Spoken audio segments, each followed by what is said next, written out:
Okay, so we're just going to talk about why the HEENT assessment is important overall. So I would say that this assessment is important because it's kind of like a screening for the patient. It basically screens for diseases that the patient is unaware of that they have, or it screens for, I guess, diseases that the patients could be at risk for.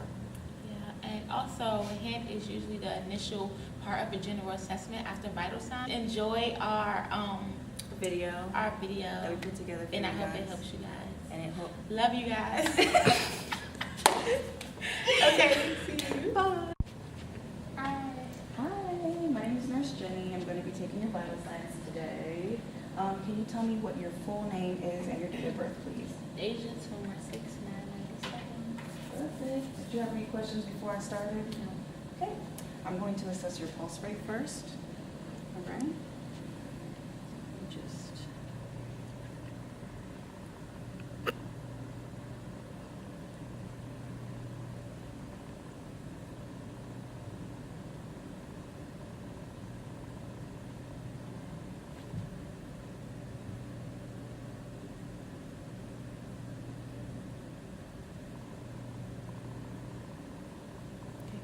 Good. So your pulse rate was 84 and your respiratory rate was 12, which are both within the equal ranges, within good ranges.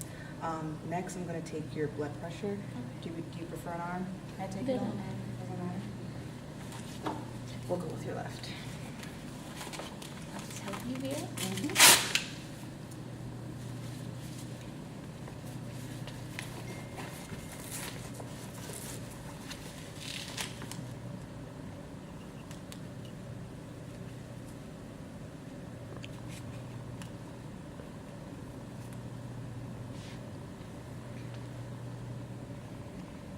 Let me check for your brachial first.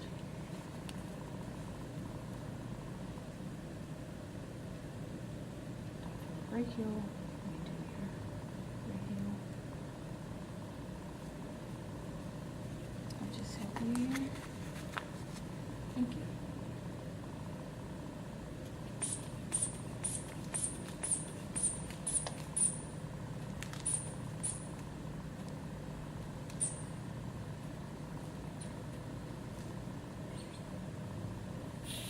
So I'm just going to go up to 150, okay? Okay.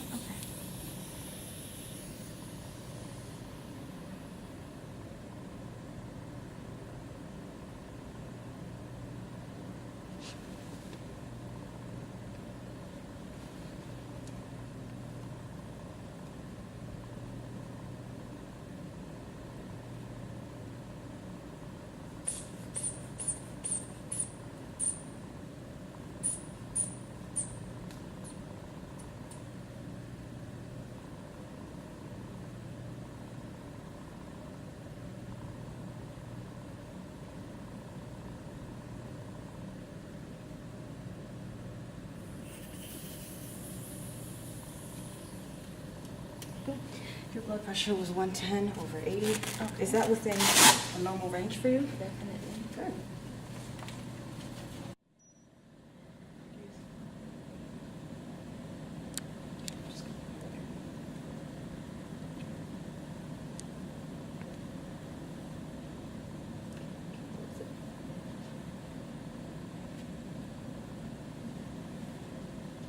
Just take a few minutes.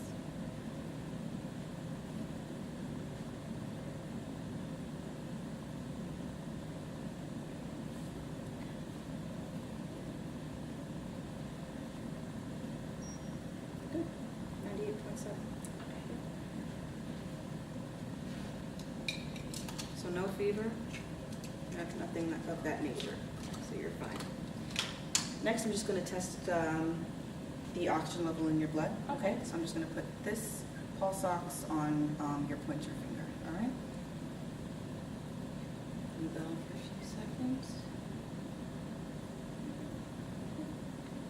All right, so the result was 98%, which Okay. is within normal range. Normal ranges are between 95 and 100, so you're in a good place. All right, so that's your HEENT. Today, I'm going to do the HEENT assessment, which is head, ears, eyes, nose, and throat. Okay. Okay. I'm going to assess you for your head first. Okay. So is it okay if I touch you? That's fine. Okay. So I'm going to just palpate your head here. Okay. Just palpate.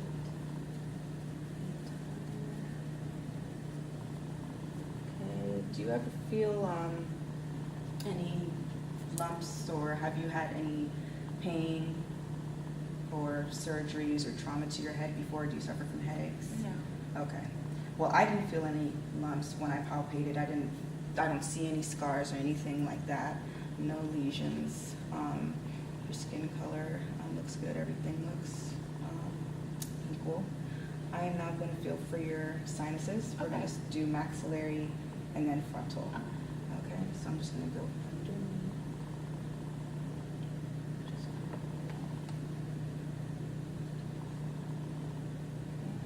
Any pain when I do that? No.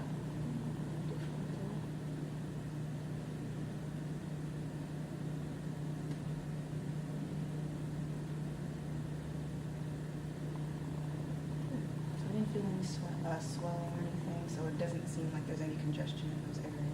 Okay, now I'm going to conduct the TMJ test. Okay. And all I want you to do is just open and close your mouth. Just do that 2 times for me, okay? Okay.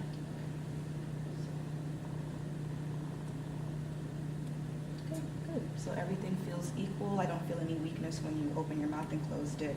It seems like you can do that pretty well. I had no abnormalities there. And I'm just going to lastly just feel your temporal arteries here. Okay. All right. I'm just going to put my hand on both sides.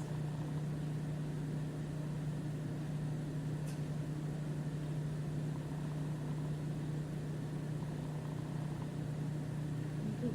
So they both seem to be pulsating equally. I don't really feel like there's one pulsating more than the other. So that's good. Looks like blood is getting to your head adequately. Other than that, I didn't feel any abnormalities.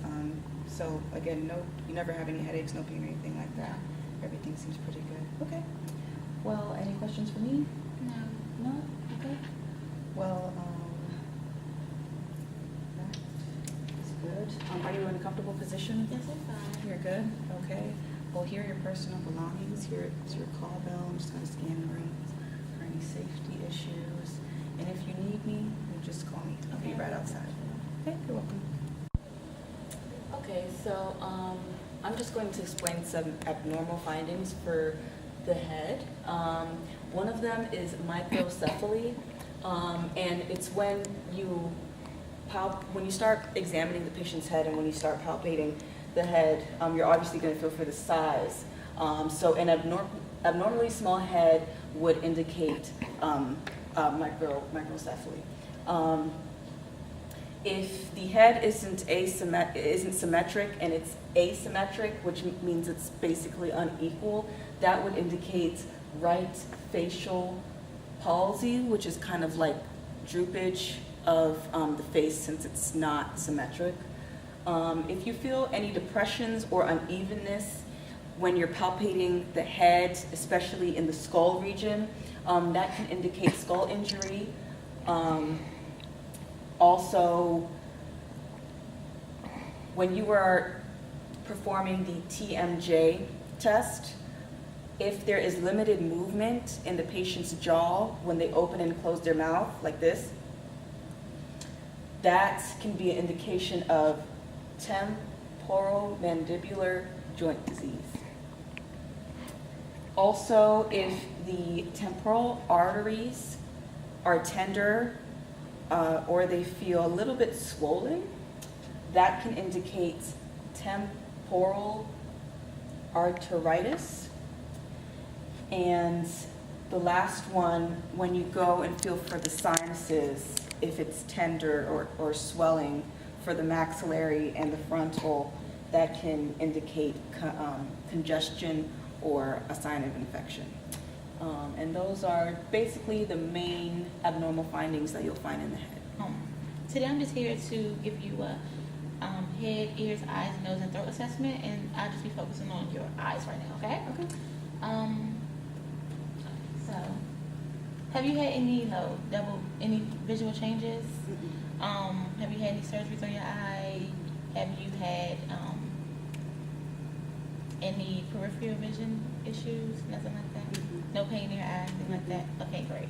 So can I just have you take off your glasses, please? I'm just gonna look in your eye. Okay, great. So as I look inside your eye, I see that your sclera is white in both eyes.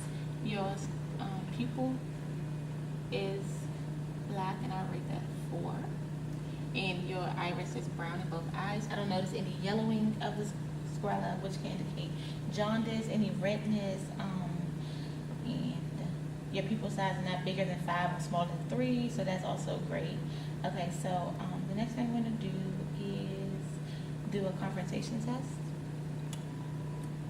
So you can put your glasses back on if you would like.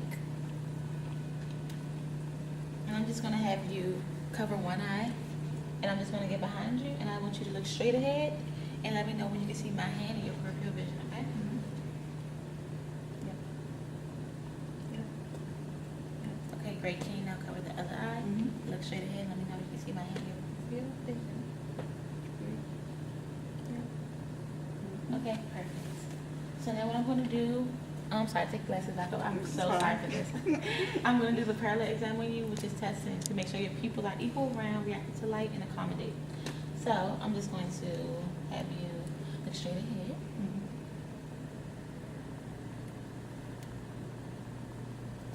Okay, so when I move the light close to your face, to your eyes, your pupils constrict, and when I moved it away, they're dilated in both eyes. So now I'm just going to have you look at this pin light, and then I want you to look at the wall line. Okay, can you look at this pin light and then look at the wall line? Okay, great. So I see that your eyes accommodate, and I also didn't notice any unequalness in your pupils. They're both the same size. And yes, so now what I'm going to do is the Snelling chart, okay? I'm just going to have you walk over here. You can put your glasses back on. I apologize for that. No problem. Okay, so I would have my patient stand 20 feet from the Snelling chart, and I would tell you to cover one of your eyes, and I want you to let me know the clearest line that you can read. The third line. Okay, can you read that to me? T-O-Z. Okay, can you go down? L-P-E-D. Okay, can you go down some more? P-E-G-T-E-C. Okay, average your left eye 2015. Now can you do both eyes up here in the clear center? Okay. The seventh. F-E-L-O-P-Z-D. U-E-F-P-O-T-E-C. Okay, great. So both eyes are 2020. So everything is great. If you were above 2030, then that would indicate I would have to recommend you to a ophthalmologist. I didn't notice any signs of any type of strabismus, which is, any cross-eyedness, your eyes going inward, up and down, or sideways. So now what I'm going to do is I'm going to have you follow this pin, and I'm going to test for your 6 cardinal movements, okay? So make sure you keep your head straight ahead and just follow.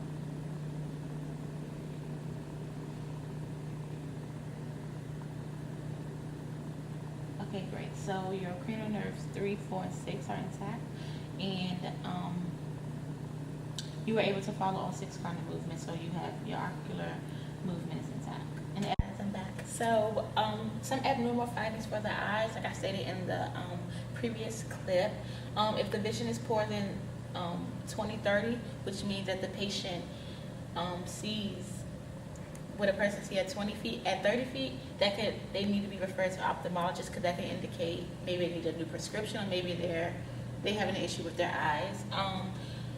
So my patient's sclera was white, but if her sclera was yellow, that can indicate jaundice, which is caused by liver disease or dysfunction.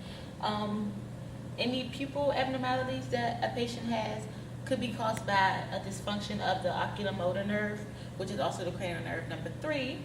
And if a patient's ears, top of the ear isn't in line with the external canthus of the eye, then that can also indicate Down syndrome. Can I ask you a few questions? Okay. So do you usually have any sinus infections? No. No? Okay. Any trauma with your nose? Do you ever, have or feel, well, do you ever have a lot of colds? No. Is your nose ever stuffed up? No. Do you ever have like excess discharge coming down your nose or anything like that? Okay. And no surgeries or anything, No. right? Okay. So I'm just gonna assess your nose. Your nose looks equal on both sides. I'm just gonna touch your nose. Can I touch Okay, your that's nose? fine. Okay, I'm just to assess the septum. The septum doesn't look deviated. It looks fine. Okay. I'm just gonna take a look inside your nose now. Okay, everything looks clear. The inside of your nose is pink. I don't see any redness, which would indicate swelling. Oh, and also, do you ever get excessive nosebleeds? No. No nosebleeds? Okay. So yeah, I didn't see any discharge. If there was clear discharge coming from your nose, sometimes that could be an indication of your cerebral fluid. But like if it was clear, we would test for that, and we would actually test it for glucose. If it did come positive for glucose, that would mean that it was cerebral fluid, but you don't have to worry about that. There was no discharge there. And you can, when it comes to your sense of smell, do you ever feel like it's diminished, or have you been having any difficulty smelling anything recently? No? Okay. Okay, good. And next we have the nose, and here are some abnormal findings with the nose. When you're assessing the nose, and if you ever come across watery unilateral nasal discharge, that can sometimes be an indication of a head injury and may indicate a skull fracture. Also, if the discharge is clear, that can indicate a CSF leak. And also, it's basically spinal fluid that's leaking out of your nose. That can be assessed they can test to see if it's a CSF leak by testing if there's glucose in the discharge. So that's how you would assess that. Narrowing of nostrils. When you check the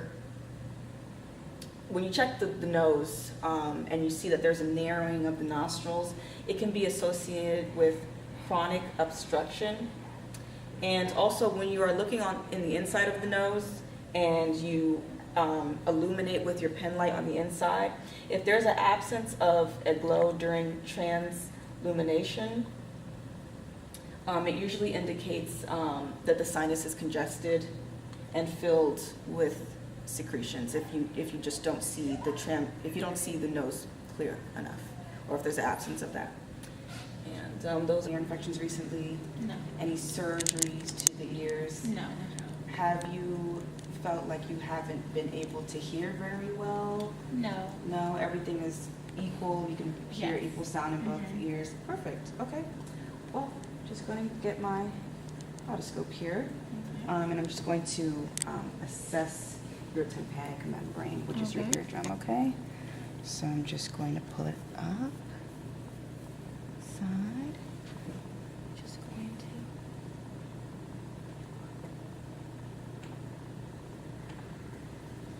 Good.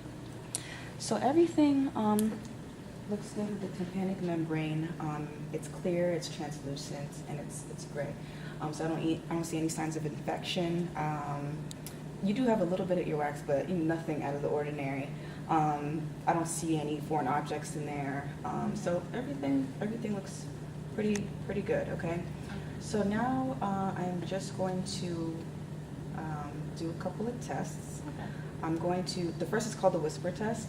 I'm going to stand behind you, say a series of words. I'm going to whisper you a series of words just to assess your level of hearing, okay? Okay, so if you can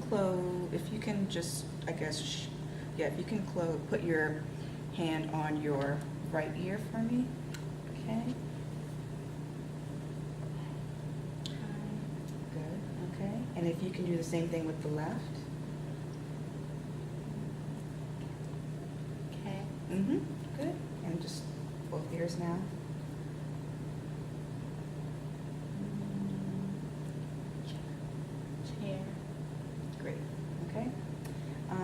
going to do the finger rub test. Okay.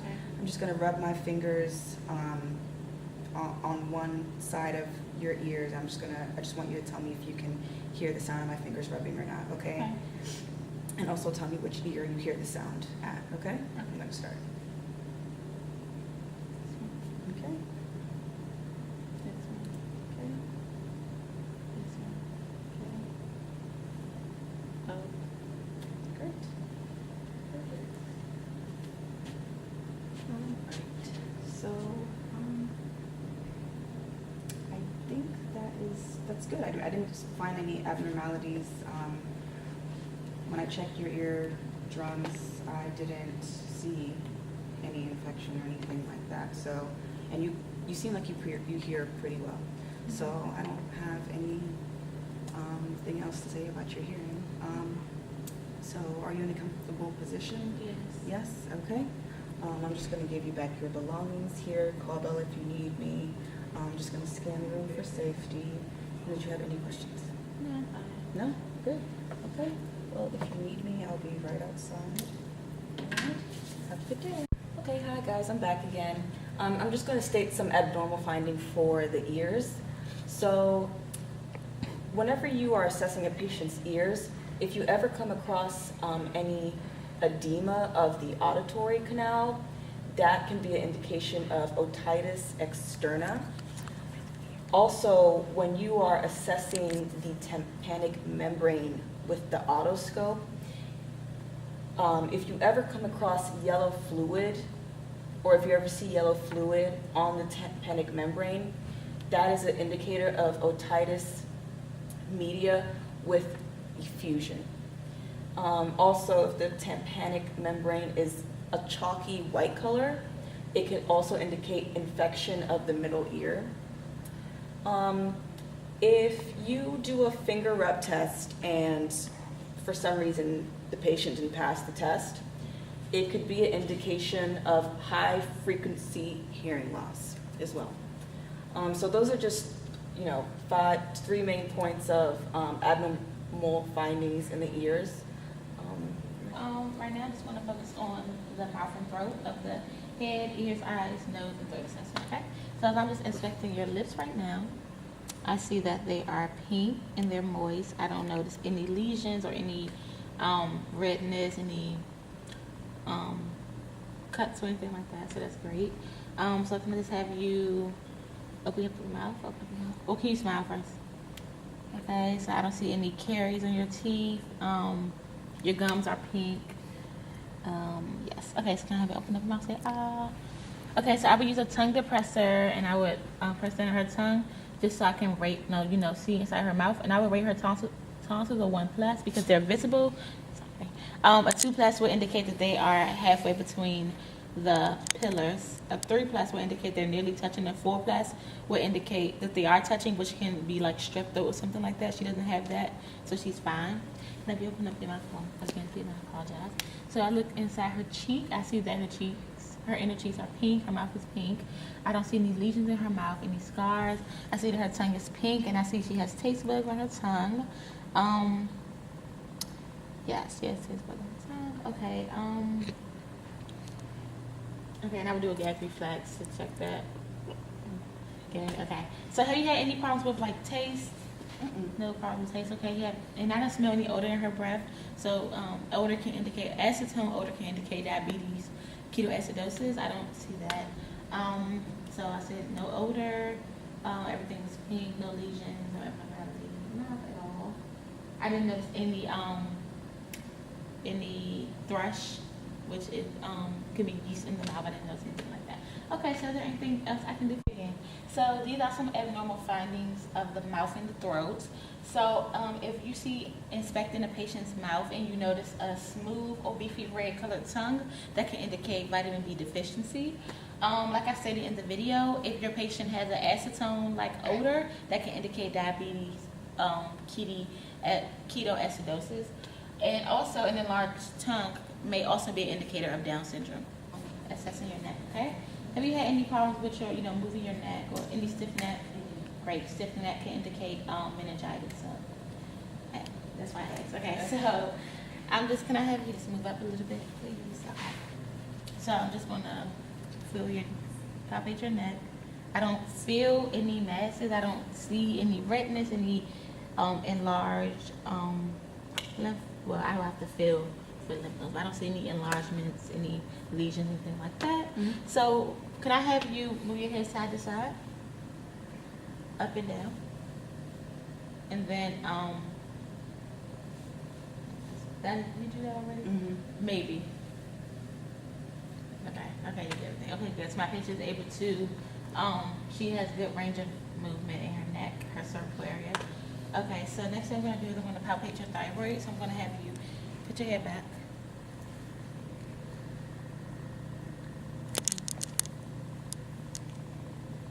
Can I have you swallow?